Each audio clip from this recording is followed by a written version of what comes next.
그래서 이거는 서집달 강의에서 1년 전에 이미 개원을 한 곳이고 최근에 적중이 된 곳입니다.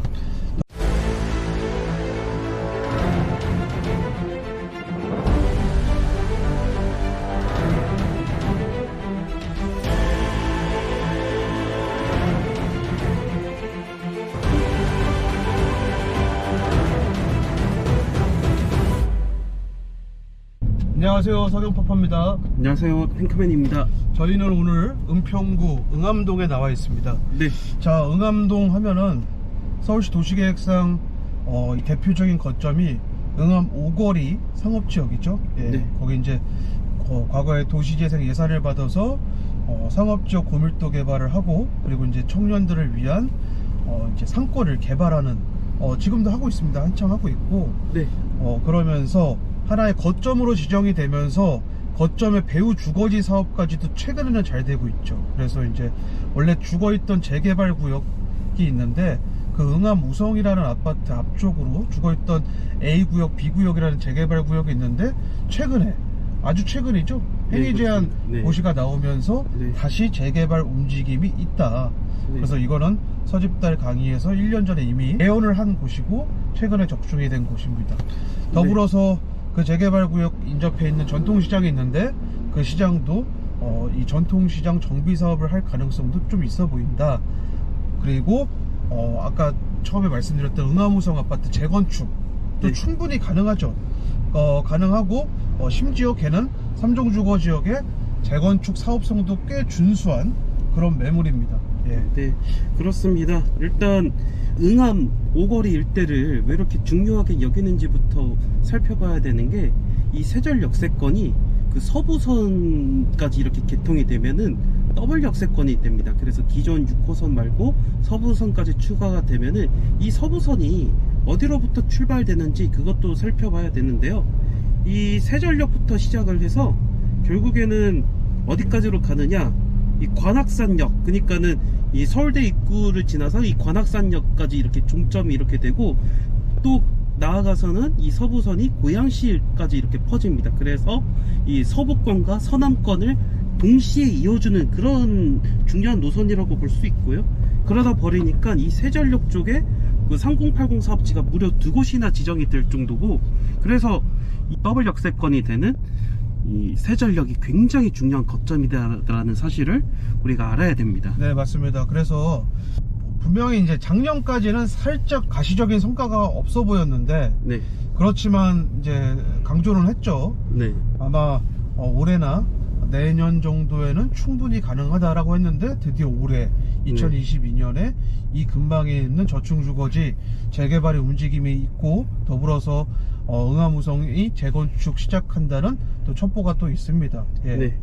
자, 그럼 이제 인허가를 잘 받을 것인가. 지금 현재 은평구는 서울의 관문 입지면서 이 사이드 지역이어서 입지적으로는 좋지는 않지만 재개발 등의 이 정비 사업이 굉장히 활발하죠. 네. 심지어 지주택도 잘 되고 있는 그런 자치구 중에 하나고, 은평구청장이 연임을 하면서 제가 볼 때는 왕성하게 인허가를 내줄 가능성이 높은데, 지금 현재 서울은 재개발 같은 경우, 즉 신속통합기획 그리고 모아주택 같은 경우 이제 공고 방식을 통해서 서울시에서 선정하는 그런 방식이죠. 구청에서 네. 이제 제청을 해가지고 그런 방식인데, 그렇다면은 해줄 만한 명분이 있는 곳을 해줘야 돼요. 왜냐면 하나의 자치구에 여러 개를 해줄 수 없기 때문에. 그 명분이 있는 곳 중에 하나가 이 응암 오거리 이 지구단위 계획구역 상업지역에 있는 그 배후주거지, 그 재개발 A구역, B구역이라고 불리는 곳과 응암우성 재건축이 아주 유력해 보인다. 그리고 이제 응암 오거리 근처 그 상업지역에 빌라들이 있습니다. 상업지역 빌라들이. 네. 걔네들도 사업성이 굉장히 준수해요. 그래서 그런 매물들도 소액 투자로 제가 볼 때는 아주 유망해 보인다. 예. 네, 그렇습니다. 그래서 그 응암 오거리 그쪽 일대 상업지역은 지금 현재 고밀도 개발이 왕성하게 이루어지고 있고, 하루가 다르게 이렇게 변하고 있는 곳이어서요. 그래서 한번 임장을 가보시면은 왜 저희가 이렇게 강조할 수밖에 없는지 바로 아실 수 있는 그런 곳입니다. 네, 맞습니다. 자, 그럼 최근에 서울시의 트렌드를 보면은 네. 거점 개발만 하진 않아요. 네. 박원순 서울시장 때는 거점 개발만 했는데, 네. 지금 현재 오세훈 서울시장 때는 거점과 거점을 이어주는 그 개발 방식을 채택해서 기존에 소외받았던 지역들을 구제를 해주는 그런 개발을 하고 있죠. 네. 자, 그렇다면은 지금 응암 오거리가 괜찮은 거점이다. 그러면 이제 이 거점과 이어지는 곳이 어디냐? 불광천, 같은 불광천 지천 르네상스가 가능하면서 최근에 지구단위 계획구역이 종으로 늘어난 곳이 있죠. 거기가 이제 응암 역세권. 네. 예, 그쪽에도 꽤 괜찮은 사업지가 좀 있습니다. 그래서 그쪽으로 좀 이동을 하는 걸로 좀 하겠습니다. 네, 지금 바로 이동하겠습니다. 자, 이제 응암 역세권 쪽으로 지금 가고 있습니다. 네.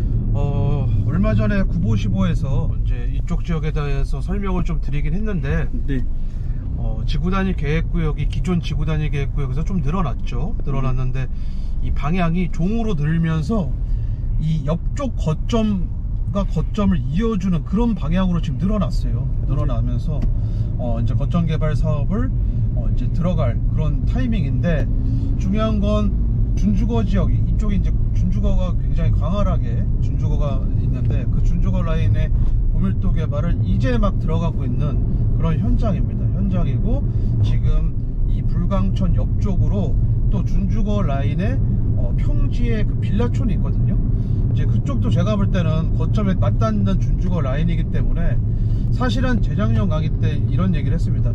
가로주택 정비 사업을 한다면 충분히 땅의 용도가 좋기 때문에 사업성 면에서 승산이 있다라고 말씀을 드렸는데, 이제는 뭐가 있죠? 이제 국토교통부의 소규모 관련된 정비 사업 혹은 이 서울시의 모아타운이 가능하죠. 예, 그래서 이제 그런 걸로 지정이 이제 충분히 제가 볼 땐 가능해서 한다면 좋은 수익이 나지 않을까 싶어요. 지금 네. 이쪽 동네입니다.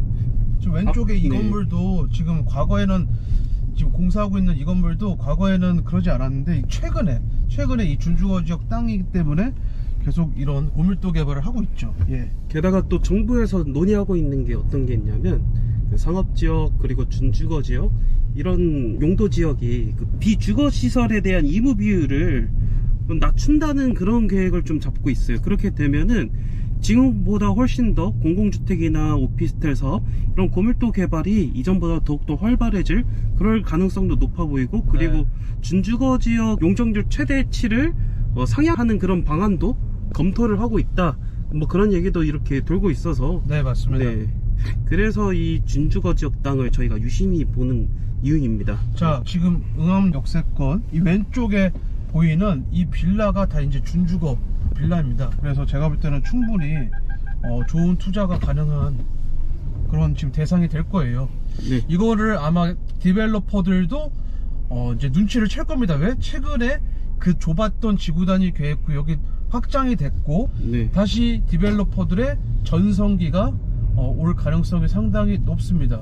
네. 그리고 저기 보면은 역시 가로주택 정비사업 사업 설명회라는 현수막이 또 달려있죠. 네. 그래서 이로써 이 지역도 적중이 된 지역이죠. 예. 네, 그렇습니다. 2년 전부터 저희가 주목하고 그리고 지켜봤던 그런 곳이고, 그리고 저희 서집달 TV 통해서 어느 정도 익숙하신 분들도 있을 거예요. 그런데 저희 그 서집달 TV 지난 영상들을 이렇게 보셨던 분들은 지금 최근 이 현수막을 못 보셨을 거예요. 그런데 계속 관심 있는 지역이라든지 계속 가능성이 있는 지역들은 추적하고 또 조사하고 그렇게 해야 돼요. 그렇다면은 언젠가는 이런 현수막을 발견하실 수 있고, 그래서 그 서집달에 추가하는 것이 짧은 기간 안에 단시간 내에 폭발적인 그런 수익을 낼 수 있는 그런 전략이 진짜 합리적인 그런 투자법이고, 특히 이런 투자법은 하락장 때 더 가시적인 수익으로 나타날 수 있습니다.